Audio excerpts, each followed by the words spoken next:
students, in today's video, we will revise question number 2 to question number 10 of chapter Bill of Exchange from book T.S. Grewal edition 2021. सबसे पहले हम start करेंगे question number 2. Question number 2 में हमारे pass on 10th March 2021 given है कि A ने draw किया है bill on B at 3 months for 20,000 which was accepted by B immediately and returned to A. This bill was honored on due date. हमें दोनों parties की books में entry करनी है. सबसे पहले हम A का जर्नल बनाएंगे.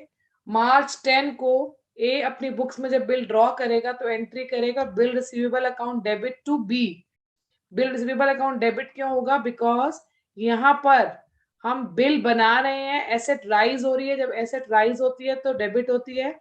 Eight the same time we are converting our debtor into bill receivable. तो हमारे डेटर डिक्रीज हो रहे हैं, एसेट डिक्रीज हो रही है, तो बी क्रेडिट हो जाएगा और बिल रिसीवेबल डेबिट हो जाएगा. और ड्यू डेट पे जब ये बिल ऑनर हो जाएगा तो what is coming in? Cash is coming in and what is going out? Bill receivable is going out. या फिर हम ये भी कह सकते हैं कि कैश इंक्रीज हो रही है, एसेट राइज कर रही है, at the same time bill receivable जो हमारी दूसरी एसेट है वो फॉल कर रही है, और एसेट का फॉल जो है वो क्रेडिट होता है. और नरेशन पहले में जब हम बिल ड्रॉ करेंगे we will write narration being bill drawn. और जून 13 को ये बिल मैच्योर हो रहा है. See how we can calculate maturity date. March 10 से लेकर 9th अप्रैल तक हमारा फर्स्ट मंथ कंप्लीट होगा. 10th अप्रैल से 9 मंथ तक हमारा सेकेंड मंथ कंप्लीट होगा. और 10 मई से 9 जून तक हमारा थर्ड मंथ होगा. उसके बाद 3 दिन ग्रेस के हैं, तो 10, 11, 12 को पेमेंट नहीं मिलेगी. Payment will be received on June 13. And when the payment will be received, narration will be being bill met on due date. Moving to the next account, that means in the books of B जो bill है उसको accept कर रहा है, तो उसके लिए ये बिल्स पेबल है. बिल्स पेबल लाइबिलिटी क्रिएट हो रही है. लाइबिलिटी क्रिएट होती है तो क्रेडिट होती है. At the same time when the creditor is accepting bills payable, हमारे क्रेडिटर्स फॉल हो रहे हैं. लाइबिलिटी क्रेडिटर्स की फॉर्म में जो है वो फॉल हो रही है, इसलिए ए डेबिट हो जाएगा. और जब ड्यू डेट पर बी पेमेंट करेगा तो बी अपनी बुक्स में क्या एंट्री करेगा? Bills payable account debit to cash account.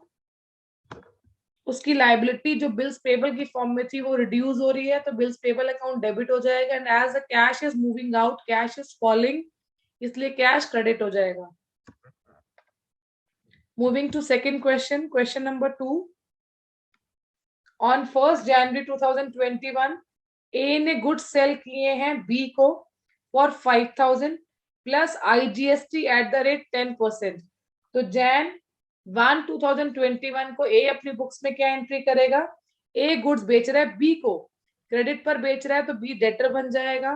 Sales credit होगी, आउटपुट IGST भी क्रेडिट होगा, और IGST का अमाउंट जो है इस सेल्स के अमाउंट का 18% होगा, which is coming up as 900. So entry हमारे पास क्या बन गई being goods sold होने की? B debit to sales to output IGST. Now next sentence कह रहा है A received ₹900 by check from B.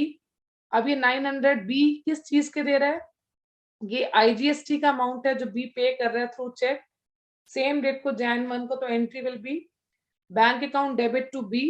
Amount is 900 और रिमेनिंग बैलेंस का बिल क्रिएट हो रहा है, so it will be created for 5,000. Entry will be bill receivable account debit to B. Again हमारा debtor BR में कन्वर्ट हो रहा है, तो बीआर हमारी एसेट राइज हो रही है, डेबिट हो जाएगी. डेटर हमारे फॉल हो रहे because they being converted into bills receivable, तो बी जो हमारा डेटर है वो डिक्रीज हो जाएगा क्रेडिट होकर, and amount will be 5,000. Due date पर जब पैसे मिलेंगे, ये बिल ड्रॉ हुआ है 3 मंथ्स के लिए, ड्यू डेट हमारी आएगी April 4. कैसे आएगी? पूरा जैन का मंथ गया, फेब्रुवरी गया, मार्च गया, अप्रैल के 3 दिन ग्रेस छोड़ेंगे, 1st, 2nd और 3rd. 4th अप्रैल को जब पेमेंट रिसीव होगी, then entry will be cash account debit to bills receivable account. और इसी टाइम पर बी अपनी जर्नल में क्या एंट्रीज करेगा, as B is buying goods, so B अपनी बुक्स में क्या एंट्री पास करेगा, बी अपनी बुक्स में जनवरी 1 को एंट्री पास करेगा, purchases account debit, input IGST debit to A, that means जो फाइनल अमाउंट उसने ए को देना दैट इज 5900 रुपीज। अब इसमें से as he has paid the amount of rupees 900 through cheque, तो entry will be a debit to bank account. जैन 1 को अगेन रिमेनिंग बैलेंस के लिए बिल ड्रॉ हो रहा है, that will be a debit to bills payable. हमारे creditors जो है ए वो फॉल हो रहा है बी की बुक्स में, और बिल्स पेबल एक लाइबिलिटी क्रिएट हो रही है जो कि क्रेडिट होगी, और ड्यू डेट पर जब बी पेमेंट करेगा तो बी अपनी बुक्स में क्या एंट्री करेगा, bills payable account debit to cash account. I hope both the question are clear, question number 2 and 3। और ये क्वेश्चन थे हमारे जब बिल रिटेन कर रहा था ड्रॉर टिल मैच्योरिटी। अब इसके बाद हम क्वेश्चन 4, 5, 6 करेंगे जहां पर ड्रॉर जो है बिल को डिस्काउंट करा रहा है बैंक के साथ। पहला क्वेश्चन, क्वेश्चन नंबर 4 है डिस्काउंटिंग वाले हेड में बिल ऑफ एक्सचेंज के, and the first entry is Vinod sold good to Darbara Singh for ₹1000 on 1 January 2021। तो जैन 1 को विनोद की बुक्स में एंट्री क्या होगी, Darbara Singh account debit to sales account 1000 से। जब बिल ड्रॉ होगा जो कि विनोद ड्रॉ करेगा तो एंट्री करेगा अपनी बुक्स में bill receivable account debit to Darbara Singh. और उसके बाद जब ये बिल जैन 4 को, यानी कि इसी ईयर में जनवरी 1 के बाद इस बिल को डिस्काउंट करा रहा है 3-4 दिन बाद ही विनोद अपने बैंक के साथ, तो अपनी बुक्स में एंट्री कर रहा है बैंक अकाउंट डेबिट, बिकॉज उसका बैंक बैलेंस जो है वो राइज हो रहा है। But instead of getting the full amount of 1000, bank अपने चार्जेस कट कर रहा है इस बिल के ऊपर, क्योंकि वो ड्यू डेट से पहले उसे पैसा दे रहा है। तो बैंक हैज डिडक्टेड ₹10, जो फाइनल अमाउंट मिल रहा है ड्रॉर को that is 990 rupees. So we will open a new account, discounting charges account, which is an expense for the drawer. So entry will be bank account debit, discounting charges account debit to bill receivable. जबकि ड्रॉई की books में कोई entry में change नहीं आएगा। दरबारा सिंह ने goods खरीदे हैं वो अपनी बुक्स में जैन 1 को एंट्री करेगा purchases account debit to Vinod की विनोद से गुड्स खरीदे हैं। बिल एक्सेप्ट करेगा तो Vinod debit to bills payable, creditors कम कर रहा है और बिल्स पेबल क्रिएट कर रहा है। एक लाइबिलिटी डिक्रीज हो रही है डेबिट होकर और दूसरी लाइबिलिटी क्रिएट हो रही है क्रेडिट होकर। और ड्यू डेट जो कि April 4 है, आफ्टर 3 मंथ्स एंट्री होगी bills payable account debit to cash, that means the bill has been met on maturity.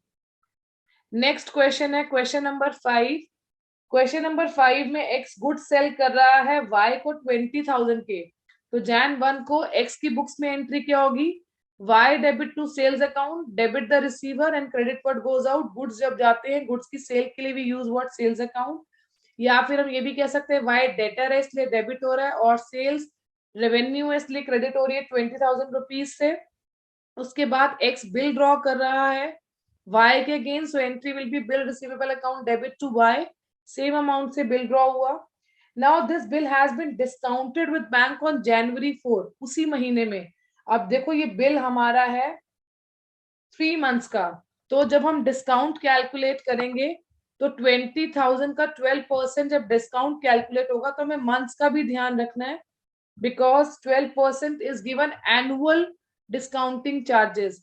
तो 3/12 से मल्टीप्लाई करेंगे, 3 मंथ से एडजस्ट करेंगे, डिस्काउंट का अमाउंट आ गया 600, यानी 20,000 के बिल पर बैंक 600 रुपीज के डिस्काउंटिंग चार्जेस कट करने के बाद ड्रॉर को 19,400 रुपीज दे देगा।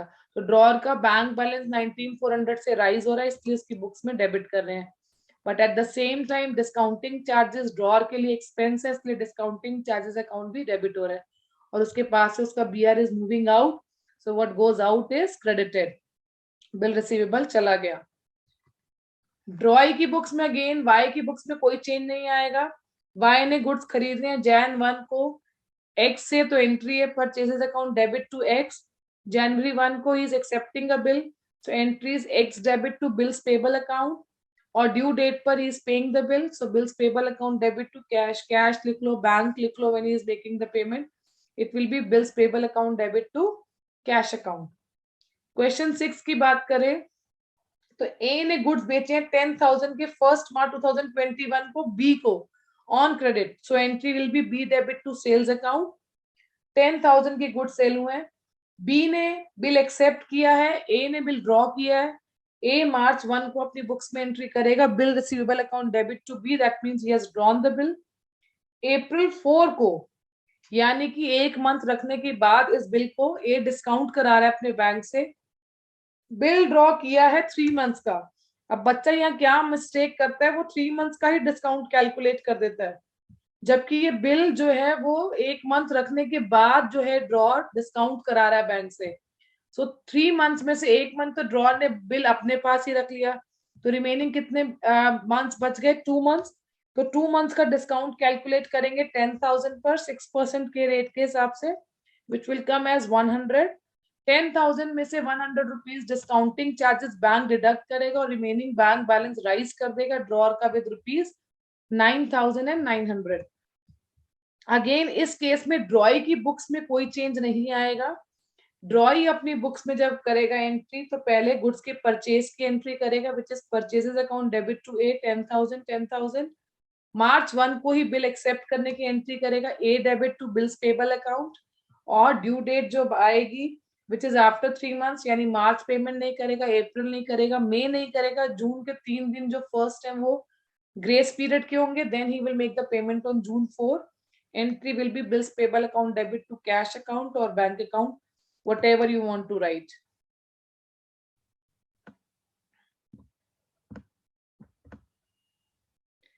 I hope this question is clear. ये 10,000 यहाँ नहीं आएगा, ये डेबिट साइड में आएगा, please make correction. Moving to next case which is endorsement of bill, question number 7। Question number 7 में अगर हम देखें तो ए बिल जो है ड्रॉ कर रहा है अगेंस्ट बी फॉर 1,000, सीधा बिल ड्रॉ करने की एंट्री है, सो entry will B bill receivable account debit to B. This bill has been endorsed by A to C. तो एंट्री क्या होगी, C debit to bills receivable account being bill endorsed to C. अब C की books में entry क्या होंगी, जो कि एंडोर्सी है।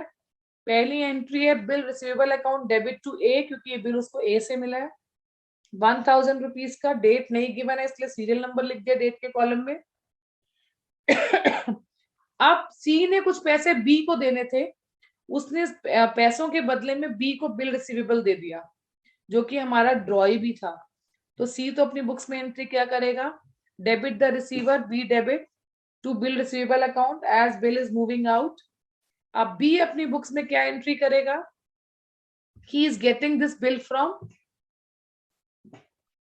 he is accepting this bill from A, so he will first pass entry A debit to bills payable account, and then he is receiving this bill from C, so he is getting his bills payable back. तो हम bills payable account को close करेंगे, that means it is no more our liability, और at the same time जो हमारा C debtor था उसने amount की जगह हमें हमारा ही बिल वापस कर दिया, तो he is no more our debtor, तो हमारे debtor जो है वो भी फॉल कर जाएंगे। I hope this question is clear. This is a very good question from your exams point of view. Coming to question number 8, A owed B rupees 8,000, यानी A ने पैसे देने हैं, यानी इस केस में बिल कौन बनाएगा, B बनाएगा, हमारा ड्रॉर B होगा।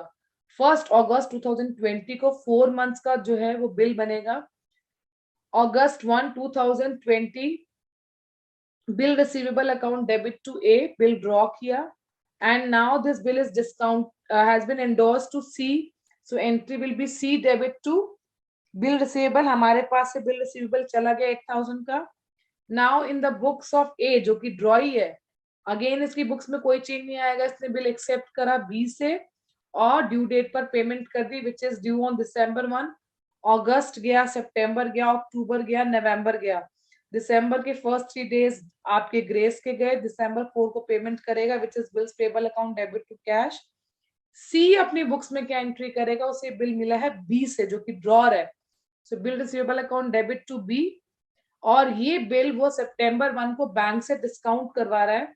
सी अगस्त में बिल मिला है, सितंबर में डिस्काउंट करवा रहा है, दैट मींस यहाँ पर अगेन 4 मंथ्स का बिल है, और 1 मंथ जो है ऑलरेडी पास हो चुका है, तो जो डिस्काउंट कैलकुलेट होगा वो रिमेनिंग 3 मंथ्स के लिए ही कैलकुलेट होगा. I hope this question is now clear, this concept is clear. Moving next, question number 9. A sold goods to B for rupees 20,000 plus CGST and IGST. तो यहाँ पर A cell कर रहा है B को, तो B डेबिट हो जाएगा, डेटर है.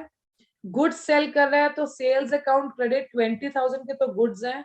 To output CGST, to output SGST, दोनों ही लाइबिलिटीज हैं. सेलर के लिए ये गवर्नमेंट के बिहाफ पर उसने कलेक्ट किया है, लाइबिलिटी इसलिए क्रेडिट हो रहा है. और टोटल अमाउंट कितना ड्यू कर लिया बी से, 23,600, including the amount of sale and both the GST, CGST and SGST. अब बी ने ये पैसा चेक के थ्रू ऑलरेडी पे कर दिया, पहले से पे कर दिया, so entry will be bank account debit to B. That means the amount of GST has been paid by B, it has been received by A. 3600 का अमाउंट है, दोनों को ऐड करने के बाद, और रिमेनिंग का बिल बना दिया, which is bill receivable account debit to B. Now this bill has been endorsed to C. ये बिल हमने एंडोर्स कर दिया C को, तो C debit to bill receivable. 20,000 का बिल है जो हमने एंडोर्स किया as a to C. Although हमसे क्वेश्चन में सिर्फ A की बुक्स पूछी गई हैं, बट मैंने तीनों की बुक्स बना दी हैं. अगर B की बुक्स में पूछा जाए तो क्या एंट्री होगी, C की बुक्स में क्या एंट्री होगी, बी की बुक्स में क्या एंट्री होगी. Purchases account debit, input CGST, input SGST to A, 20,000, 1,800, 1,800, 23,600 due है. ए टू बैंक, क्योंकि उसने अमाउंट ए को 3600 जो GST का है वो चेक के थ्रू पे कर दिया है, और रिमेनिंग के लिए बिल एक्सेप्ट किया 20,000 को, और ड्यू डेट को इसका पैसा पे कर दिया. Now in the books of C, what entry will be passed? C has got this bill from A, so bill receivable account debit to A. Narration है being bill endorsed by A, 20,000 का. और जब due date पर पैसे मिल जाएंगे, then C will pass entry in his book, cash account debit to bills receivable account. Coming to our last case, sending the bill to bank for collection. Question number 10 है, मोहन सिंह ने bill draw किया जगत के against. सो पहली entry है bill receivable account debit to Jagat, bill draw करने की. Second entry है this bill has been sent to bank for collection. इसके लिए हम एक नया अकाउंट ओपन करेंगे जिसको bill sent for collection account बोलते हैं, और आपका बिल जो है वो आपके पास से चला गया है. Being Mohan Singh, bill receivable is going out, so it will be credited. आपकी एसेट डिक्रीज कर रही है, और जब ड्यू डेट पे पैसे आएंगे तो आपका बैंक बैलेंस राइज हो जाएगा, और जो temporary account bill send for collection account open किया डेबिट करके, इसको क्रेडिट करके हम लोग क्लोज कर देंगे. अगेन ड्रॉई जो है जगत, उसकी बुक्स में एंट्रीज में कोई चेंज नहीं आएगा. पहले वो बिल एक्सेप्ट करेगा. Mohan debit to bills payable account and bills payable to cash account when the bill will be met on maturity. Thank you for watching this video. Stay connected and do subscribe my channel.